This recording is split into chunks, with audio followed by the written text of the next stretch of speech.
Daniel 11 and King of the North.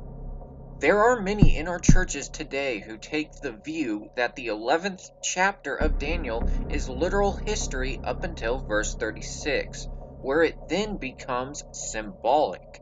But we take the only logical view that the whole chapter is literal historical prophecy and none of it is symbolic, just as our Adventist pioneers believed. It does not make logical sense to have such a large portion of the chapter describing literal history and then the last part to suddenly turn symbolic. And to be able to make the papacy fit the last part of Daniel 11, you have to do some great stretching in the symbol department to make it fit. It is a sad fact that a lot of the truths God revealed through our Adventist pioneers have been rejected by our current church leaders. Later in the video, we will provide quotes from our pioneers to show that what we are teaching lines up with the pioneers. We will also show you through the news that what we are teaching is actually coming to pass. So in this video, we will show the true meaning of Daniel 11 and the importance of it for us living in the last days. We will show that the last portion of Daniel 11 is a guidepost, a marker to show us how close we are to Michael standing up, see Daniel 12 verse 1, which is the close of probation. Please note, this truth in no way deflects from the role of the papacy in the end times. We all know that the papacy will work through fallen Protestant America and the kings of the earth to enforce the mark of the beast. But the literal prophecy of Daniel 11 simply gives us a guidepost to show us how close we are to the close of probation. And praise God for giving us such a marker so we may know. We will deal mainly with the final verses of Daniel 11, but just to give a brief account of what Daniel 11 deals with, quote, beginning with the first year of Darius the Mede, it passes through the remainder of Persian history, verse 3, the brief reign of Alexander the Great, verses 3 and 4, followed by the long contests between the kings of Syria and Egypt, the former called the King of the North and the latter the King of the South, these countries being respectively north and south from Jerusalem, verses 5 through 15, then passes into Roman history, verses 16 through 29, notices the crucifixion of Christ, verse 22, touches upon the work of the papacy, verses 30 through 33, the Great Reformation, verse 34, the end of papal supremacy in 1798, verse 35, then introduces and ends with the closing portion of the history of the Turkish Empire. This empire now including, as a part of its domain, the identical territory of the old Assyrian kingdom, and for this reason receiving also the name the King of the North, verses 40 through 45. It is this introduction of the Turkish Empire that connects the prophecy with the Eastern question. For the Eastern question is simply the question of how the remains of the now nearly defunct Turkish Empire shall be disposed of. A definite point in the prophecy sufficiently far back to include all that is said about the Eastern question is found in verse 35.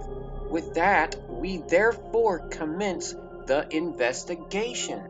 End quote. Bible reading for the Home Circle, 1888. Number 1. What are the three prominent things brought to view in verse 35, which is connected to verse 33 and 34, Daniel 11 verses 33 through 35. And they that understand among the people shall instruct many.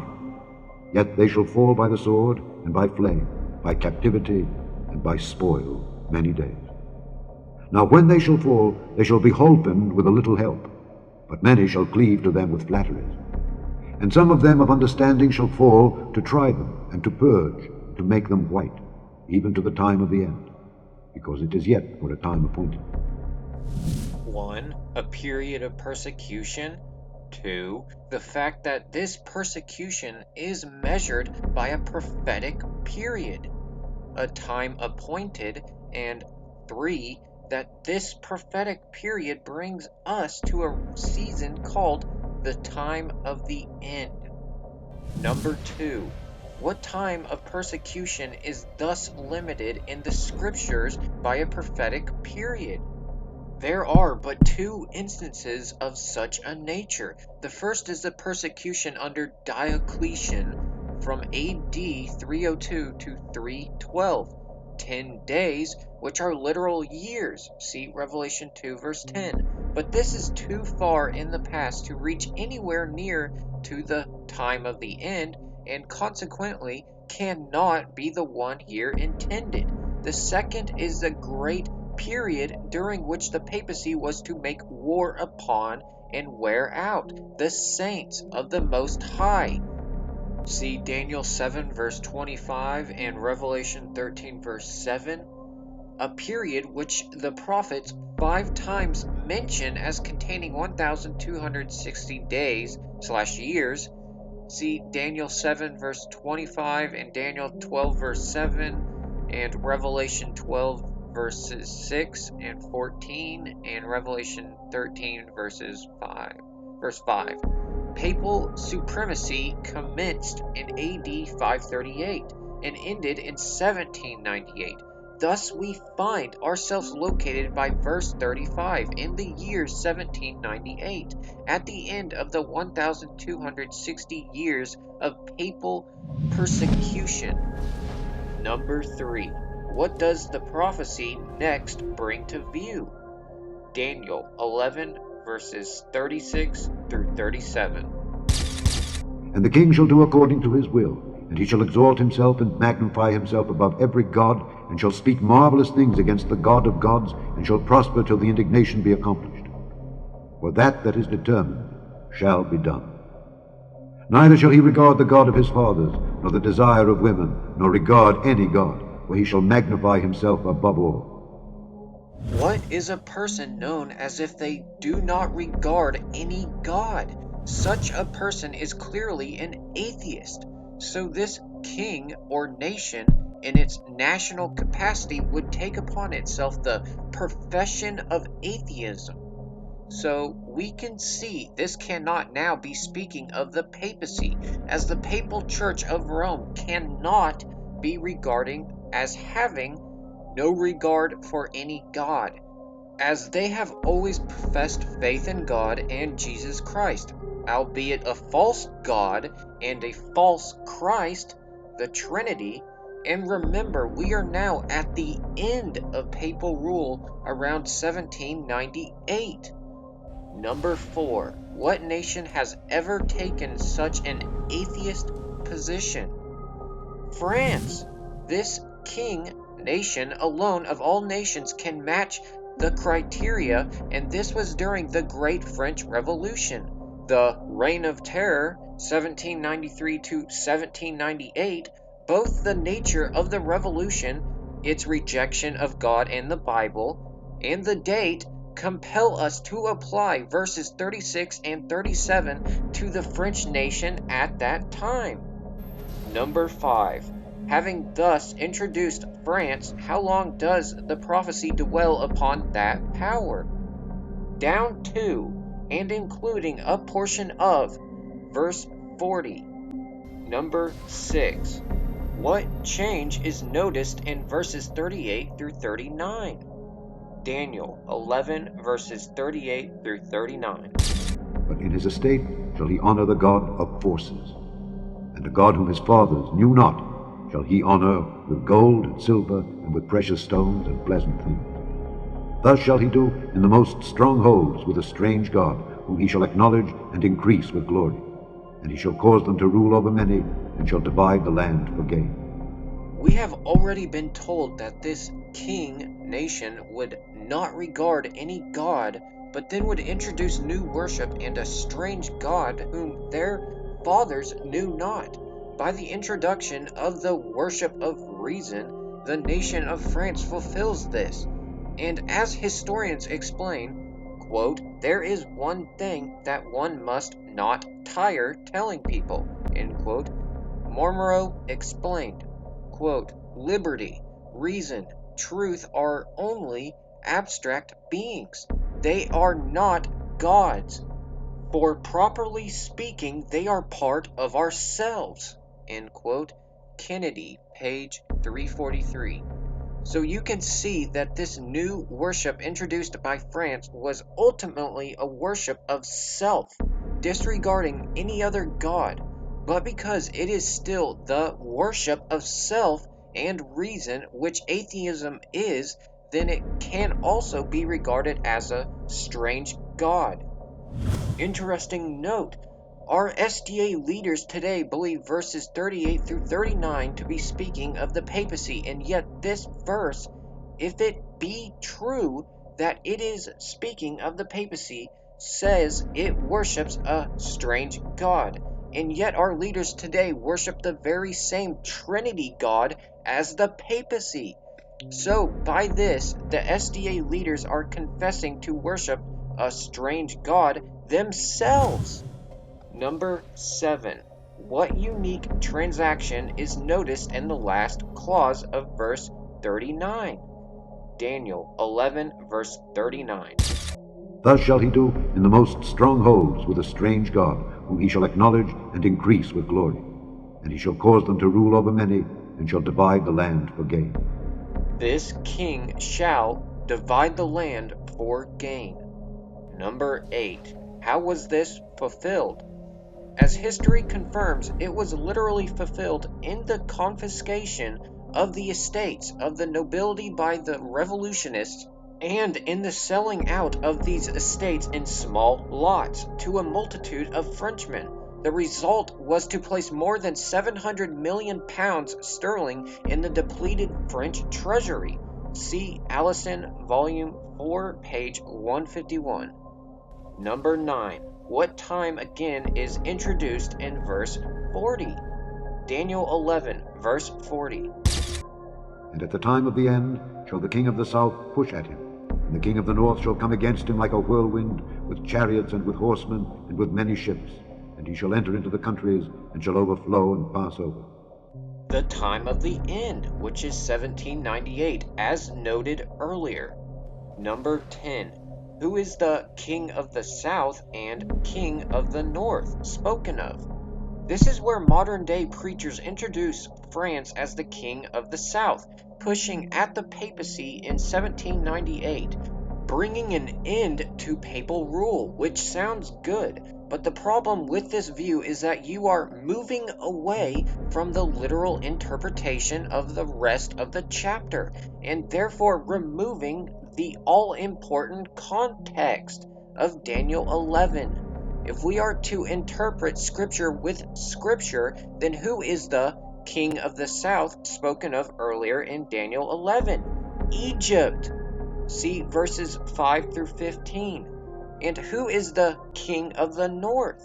It is that kingdom which occupies the territory of Syria, north of Jerusalem, which in 1798 was the Ottoman Empire, Turkey.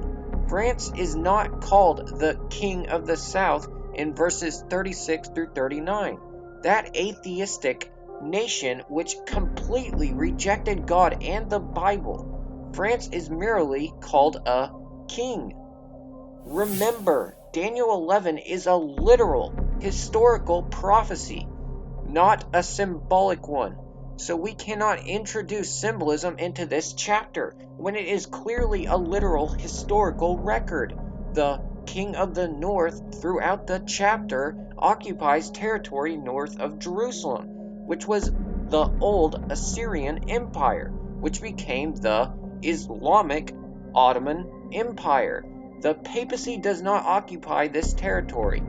Yes, the papacy has certain control behind the scenes, but in a literal sense does not occupy this area. And the king of the south, throughout the chapter, occupies the territory south of Jerusalem, which is Egypt. France does not occupy this territory. Number 11. Against whom does this king of the south and king of the north push against? Daniel 11 verse 40. And at the time of the end shall the king of the south push at him, and the king of the north shall come against him like a whirlwind, with chariots and with horsemen and with many ships, and he shall enter into the countries and shall overflow and pass over. Against him, that is the atheistical king of verses 36 through 39, which is France. So Egypt, king of the south, would simply push at France, and the Ottoman Empire, Turkey, king of the north, was to come against France like a whirlwind at the time of the end, around 1798. Number 12. What is the testimony of history on this point? It testifies that these very events did occur in that very year. After fancied Egyptian provocations against France pushed at him, Napoleon entered upon his Egyptian campaign in the spring of 1798 and was making an easy conquest of the country when Turkey, through jealousy of the French and through opposition to their designs in Egypt, fostered by English diplomats, declared war against France on the 2nd of September of that year. England and Russia were in alliance with Turkey in this struggle, and their navies furnished the many ships of the prophecy, while their aid added to the whirlwind onset of the Turks. Number 13. What is indicated by the closing declaration of verse 40 that he shall enter into the countries and shall overflow and pass over? It indicates that one of the parties engaged in this conflict would emerge from it in great triumph. The prophecy does not tell by name which one it is, but as in other similar cases, simply uses the pronoun, leaving the student to learn the answer by the events themselves. We have, therefore, only to ascertain which one did triumph, and then we know which one is meant by the pronoun he. The victorious party in this struggle was the Turks. The French under Napoleon found the Turkish forces strongly entrenched at Acre in Palestine on the Mediterranean. After 60 days spent in fruitless efforts to dislodge them, Napoleon was obliged to sound the note of retreat and lead his forces back to Egypt. Additional reverses soon compelled the French to retire to their own country, leaving Egypt in possession of the Turks. In light of these facts, it is impossible to apply the latter part of verse 40 to any nation but the Turks. Egypt, twice prostrated by the French first, then by the Turks, certainly did not overflow and pass over. The French, ignominiously retracing their steps to their own land, did not fulfill this specification. But the Turks, victorious over the French and lords of Egypt, certainly did. The Turks thus came to take the leading position in the occurrences of those times. And now the prophecy drops the French, transfers the burden of its testimony to the victorious Turk, and traces his Turkish Islamic history from this point on to the very end. Number 14. What do verses 41 through 43 relate to? Daniel 11 verses 41 through 43. He shall enter also into the glorious land, and many countries shall be overthrown. But these shall escape out of his hand, even Edom and Moab, and the chief of the children of Ammon. He shall stretch forth his hand also upon the countries, and the land of Egypt shall not escape. But he shall have power over the treasures of gold and of silver, and over all the precious things of Egypt. And the Libyans and the Ethiopians shall be at his steps. These verses relate to the advantages and prestige gained by the Turkish Empire in that war of 1798 through 1801.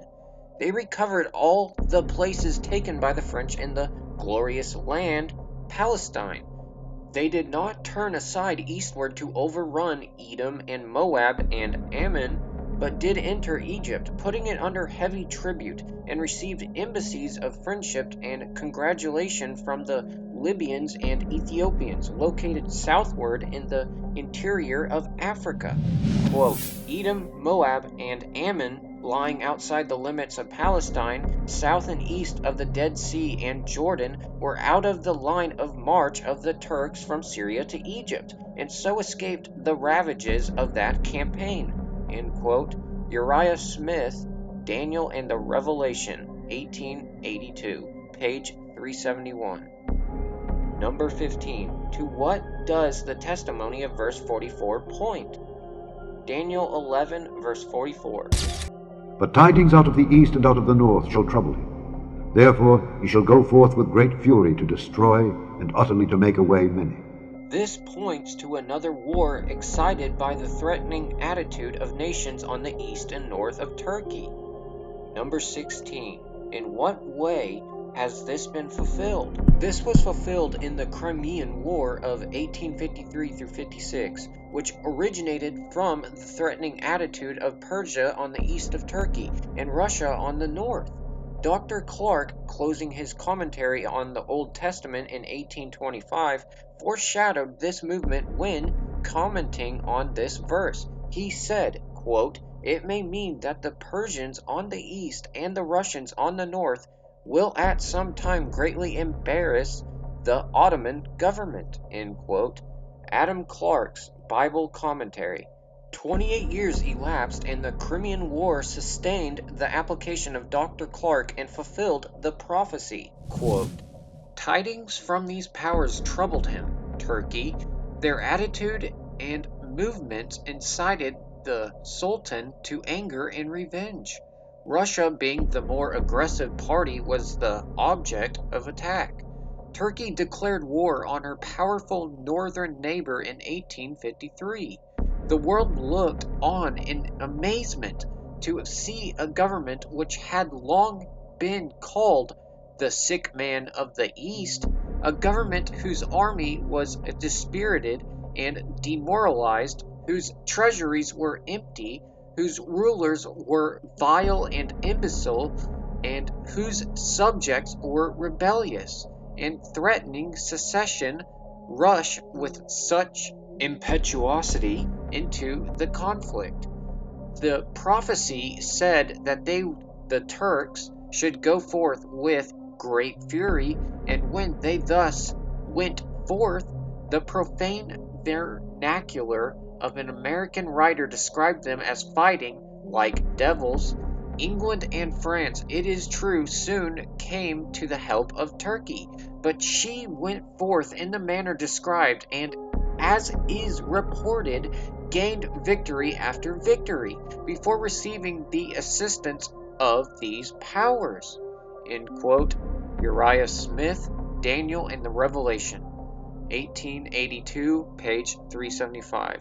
Number 17. What move on the part of the Turkish power does the prophecy next indicate? Daniel 11, verse 45. And he shall plant the tabernacles of his palace between the seas in the glorious holy mountain. Yet he shall come to his end, and none shall help him. The tabernacles of his palace means the seat of government of the Turkish kingdom. And where does this last verse say the seat of government of the Turkish Islamic power will be moved to? Between the seas in the glorious holy mountain. An expression which Bishop Newton says, quote, between the seas in the glorious holy mountain must denote, as we have shown, some part of the Holy Land.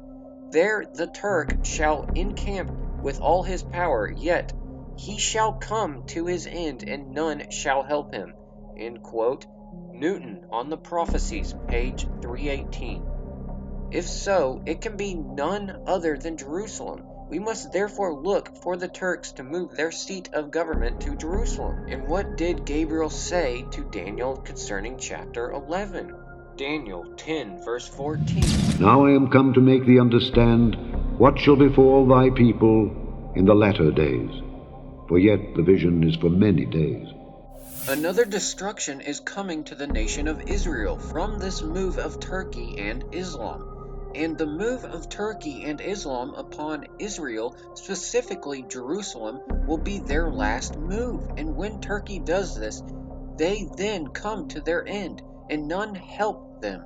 Other nations have helped Turkey in the past wars, but when the Turks make this final move, she will be on her own, and the result will be the end of the Turkish Islamic kingdom. Thus, the prophecy points to a movement on the part of Turkey into Jerusalem, which lies at the very center of the Eastern question. The movement on the part of Turkey and Islam is the signal for the standing up of Michael and the end of probation. See Daniel 12 verse 1. It marks the order of events. Yes, the papacy is the Antichrist and will, through America, cause the world to take its mark.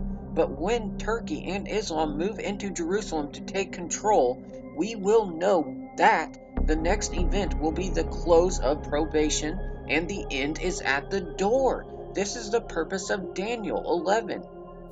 Quote, Turkey stands as a national guidepost to the world that men may know what is going on in the sanctuary above. End quote. Stephen Haskell, The Story of Daniel the Prophet, 1901, page 248. But Turkey does not occupy Syria today. It is true that the old Ottoman Empire, Turkey, had control over Syria, but not today. Turkey does not control Syria. That is a simple fact. But what is the major religion of Syria? Islam, which is why we are not making a narrow path to just Turkey alone as a nation. This whole issue involves the Muslims as a people, especially the radical Muslims, which is why we mention Islam with Turkey above. But have a think about the following facts. Please keep in mind, as you can tell, the rank changes. It could be different. It's not 44th anymore. Syria is now 49th, and Turkey is 9th. So, please, keep that in mind. Syria is ranked 44th in the world as a military power as of 2018.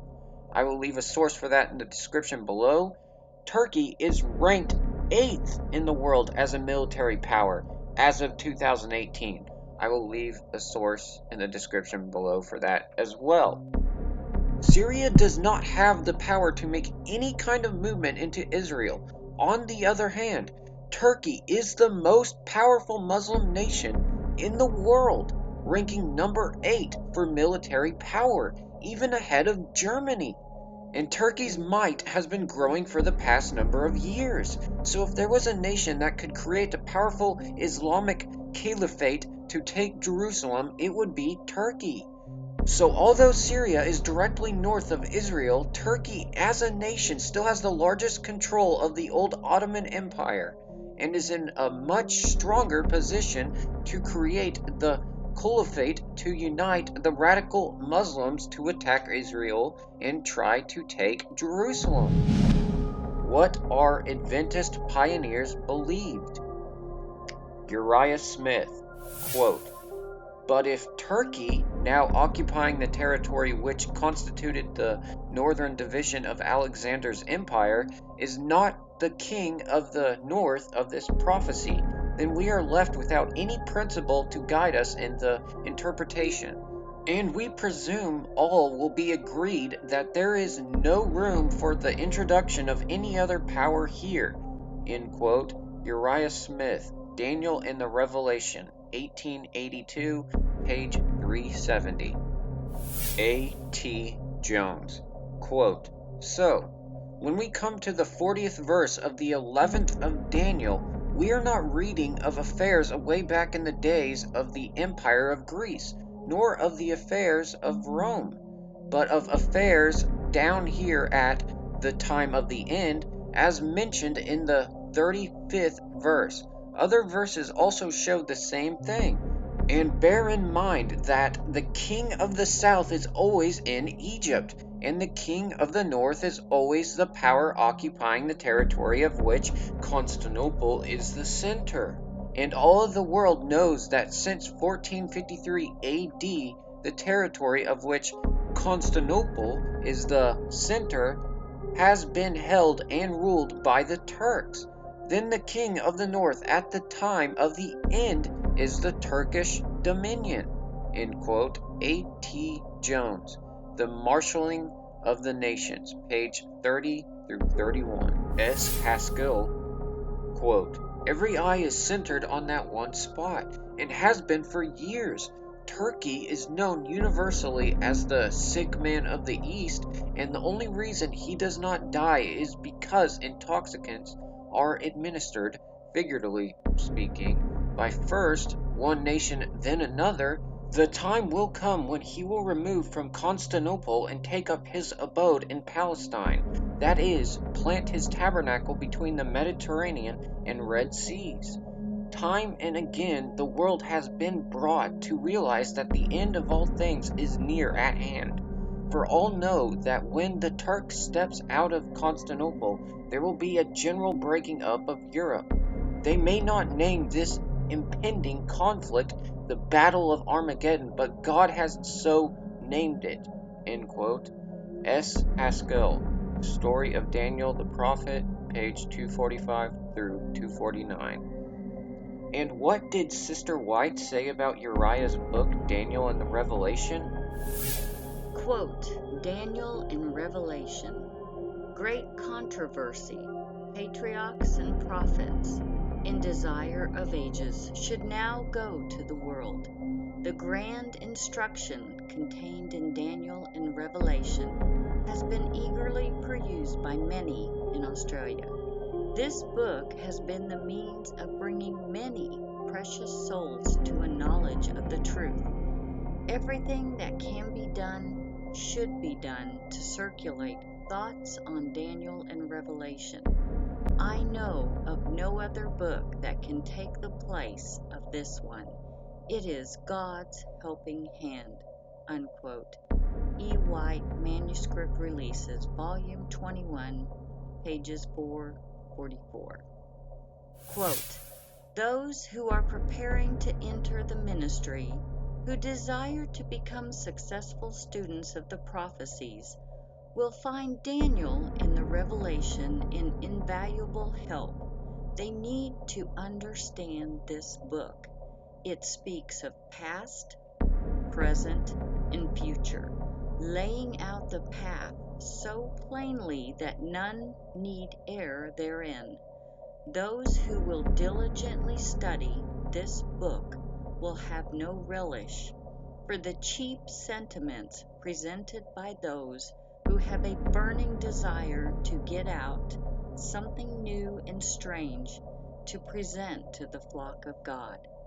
The rebuke of God is upon all such teachers.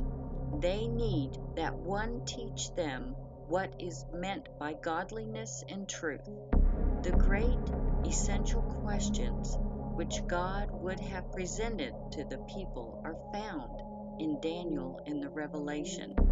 There is found solid, eternal truth for this time. Everyone needs the light and information it contains. Unquote. E. White, Manuscript Releases, Volume 1, page 61. Many a Seventh-day Adventist today reject what we have shown above because of two simple reasons. One is that they would rather follow the current leaders of the SDA Church who have turned away from the beliefs of our pioneers. Another is because James White, on a number of occasions, said that the King of the North is Rome, but he never called the King of the North the papacy. And James White called the King of the North Rome because he paralleled Daniel 11 with Daniel 2, 7, and 8. Look, quote, let us take a brief view of the line of prophecy 4 times spanned in the book of Daniel. It will be admitted that the same ground is passed over in chapter 2, 7, 8, and 11, with this exception that Babylon is left out of chapters 8 and 11. We first pass down the great image of chapter 2, where Babylon, Persia, Greece, and Rome are represented by the gold, the silver, the brass, and the iron. All agree that these feet are not Turkish but Roman. And as we pass down to the lion, the bear, the leopard, and the beast with 10 horns, representing the same as the great image, again, all will agree that it is not Turkey that is cast into the burning flame, but the Roman beast. So, of chapter 8, all agree that the little horn that stood up against the prince of princes is not Turkey, but Rome. In all these lines, thus far, Rome is the last form of government mentioned. End quote. James White, Review and Herald, November 29, 1877. What is James White saying? He is simply saying that Rome would be the last power or form of government on earth, which is why he related the king of the north to Rome. And yes, this is correct. The last form of government in the world before Jesus returns will be a Roman one.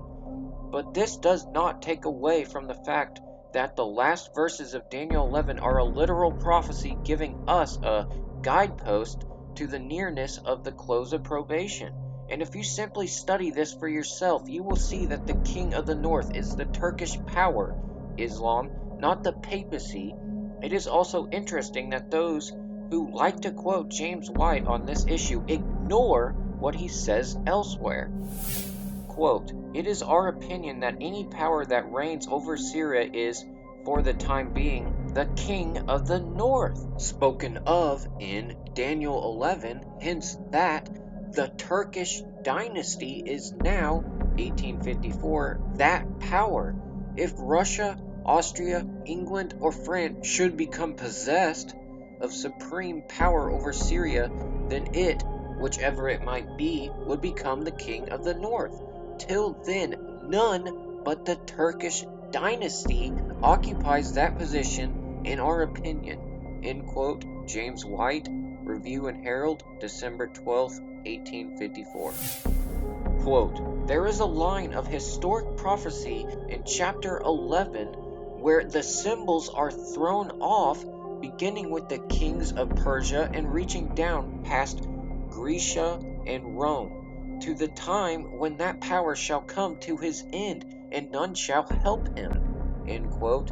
James White, Review and Herald, October 3, 1878. Did you notice what Brother White said in 1878? That the symbols are thrown off from all of Daniel 11? But what do you need to do to come to the conclusion that the papacy is the king of the north? You have to employ much symbolism. And yet James White confirms above that symbolism cannot be used in Daniel 11.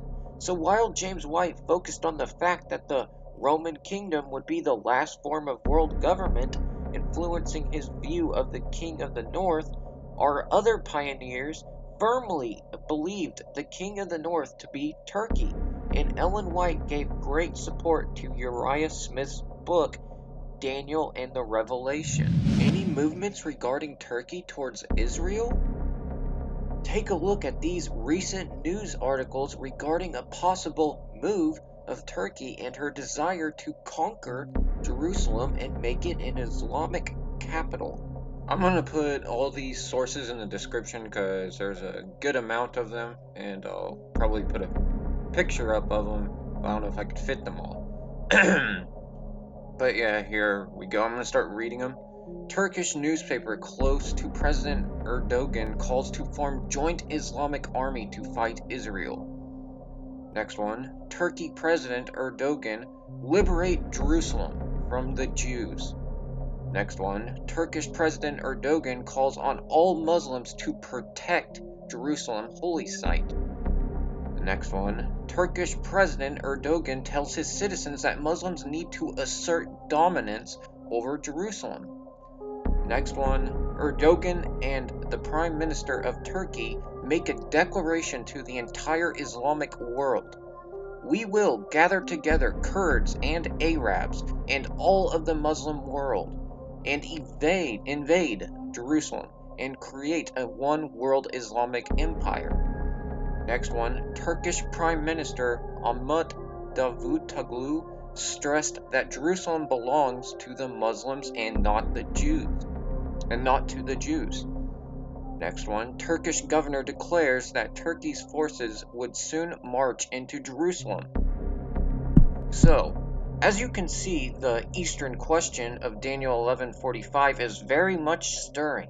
There are signs that the leadership of Turkey are making plans to do the very thing Daniel 11:45 said they would, and that is to plant the tabernacles of his palace between the seas and the glorious holy mountain, Jerusalem. And as we have said, this event is a guidepost to show how close we are to the close of probation. When the Islamic power moves its base to Jerusalem to take control, then the Battle of Armageddon, a literal battle of world powers, will take place, and the coming of our Lord Jesus Christ will then take place. As I mentioned before, this prophecy is not to take our focus off the role of the papacy and America in the last days. Yes, the mark of the beast will be enforced by America and its image to the papacy. Yes, the kings of the earth will give their power to the papacy to enforce her dogmas upon the world. But Daniel 11 verse 45 and the king of the north, Turkey, Islam, is simply a sign that Jesus is about to stand up and the close of probation has arrived. So what should our focus be when we see signs that Islam is to take Jerusalem as its own? Be ready in Christ. Daniel 12 verse 1. And at that time shall Michael stand up, the great prince which standeth for the children of thy people. And there shall be a time of trouble, such as never was since there was a nation, even to that same time. And at that time thy people shall be delivered, every one that shall be found written in the book. Will your name still be in the book of life when Christ stands up? Make sure it is by surrendering all to the Lord. Thank you for listening. God bless. Please subscribe to our main YouTube channel, End-Times-Prophecy, and hit subscribe and get notifications. Also, our backup YouTube channel, please subscribe to that as well. Hit subscribe and get notifications.